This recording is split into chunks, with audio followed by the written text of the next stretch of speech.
There are three ways to increase power: more displacement, more revs, or more air by forced induction. A boosted engine mimics a larger unit, and with a simple increase of boost pressure, miracles could be achieved in real life. Normally, a boost under 1 bar is used. However, for a serious power, you need a serious pressure.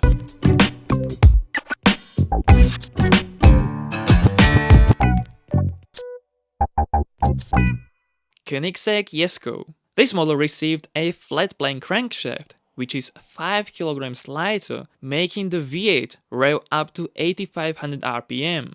Both turbos are fed with a compressed air of 20 bar to reduce lag, and they themselves provide 1.7 bar with gasoline or 2.2 bar of boost when using E85 on some markets.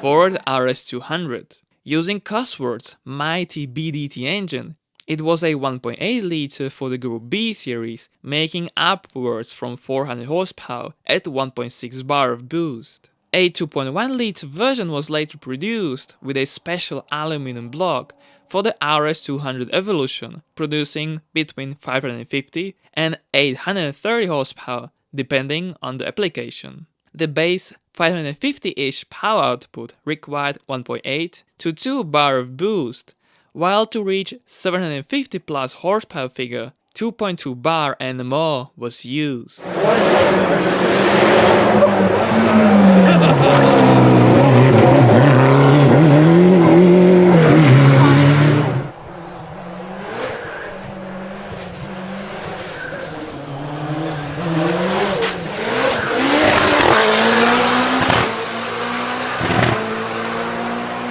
Lancia Delta S4. Fitted with a turbo and supercharger together, the Delta S4 had a unique forced induction system in Group B with a peak boost of 2.2 bar. Some sources state that during racing, the power output was over 500 horsepower, and before that, on a test bench, up to 1000 horsepower at 5 bar of boost. It had double wishbone front and rear long travel suspension and a Hewland co-developed all-wheel drive system.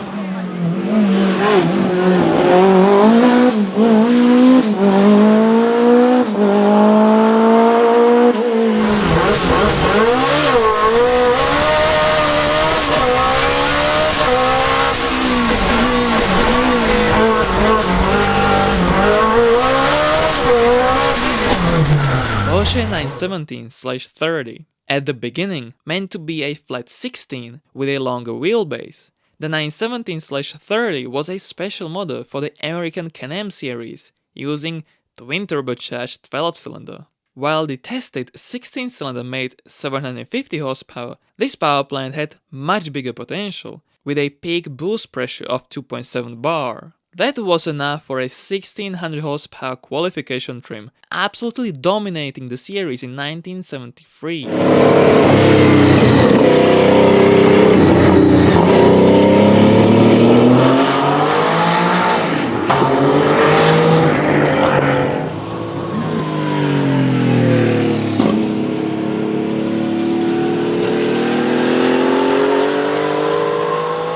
Audi Sport Quattro. Being one of the most favorite all-time race cars, the Sport Quattro became popular for its glorious 5-cylinder soundtrack, besides others. Being developed from an all-wheel drive Quattro production model, the race spec featured a KK K27 turbo, boosting the engine up to 3.1 bar of boost. It featured a Bosch mechanical fuel injection, an 8600 rpm redline, and a dry sump lubrication.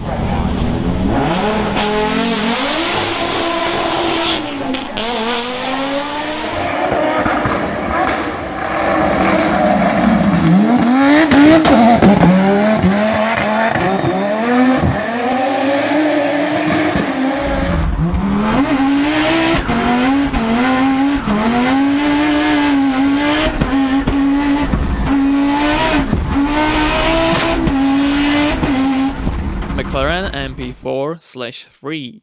Racing in 1987, the MP4 III managed to win 3 races and play itself at 2nd place in the championship.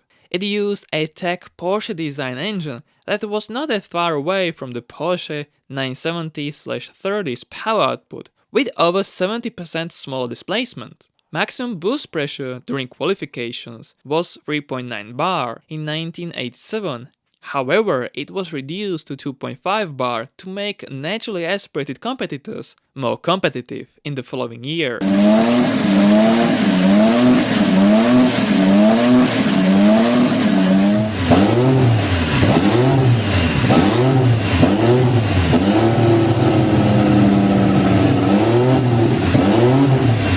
Lotus 98T. As many other manufacturers at that time, neither Renault could precisely measure this engine at unrestricted boost pressure. Most definitely, it was well above 1000 horsepower, being one of the most powerful F1 engines, but otherwise it was limited to 4 bars.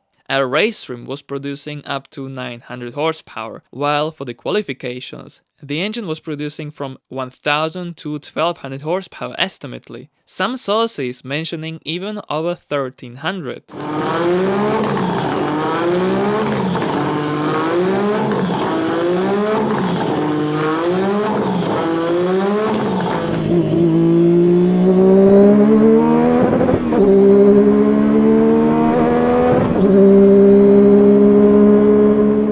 Fuel Dragster. These engines are truly special, and most of them are Chrysler 426 Hemi made of aluminum. A bored out limit is 500 cubic inch, and there is a 1471 Roots type supercharger on top, feeding 4.5 bar of boost. Allegedly, 5.1 bar is possible. The blower is made of aluminum, which itself costs over $5,500 and consumes 900 horsepower from the engine. The Hemi had 42 mechanical fuel injectors, spraying inside a fuel mixture of 90 to 10 nitromethane methanol, which also cools the power plant.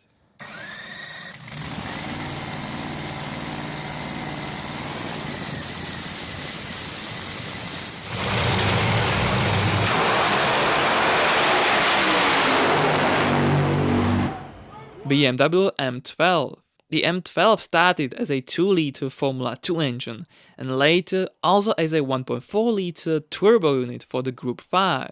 Most of the fame comes from the success in Formula 1 as one of the most powerful engines ever in F1. In its qualification trim it was capable of 5.5 bar of boost, making 350 horsepower per cylinder, allegedly 1400 horsepower, as dynameter could not show figures over 1280.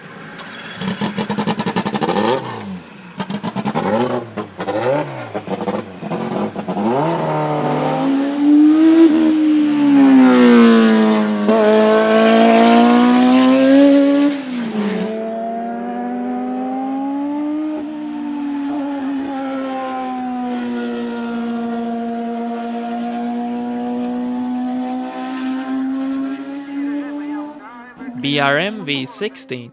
The BRM's V16 engine is one of a kind that was incredibly powerful. While it had 175 horsepower at 60,000 RPM, at twice as much RPM there was a 600 horsepower punch. That was possible thanks to a Rolls-Royce supercharger with a boost peak at 5.7 bar and possibly could reach 14,000 RPM. Bear in mind that this was a twin 750cc V8 with a cam drive in the middle, made in 1949. As a 16-cylinder, it was physically still a big motor.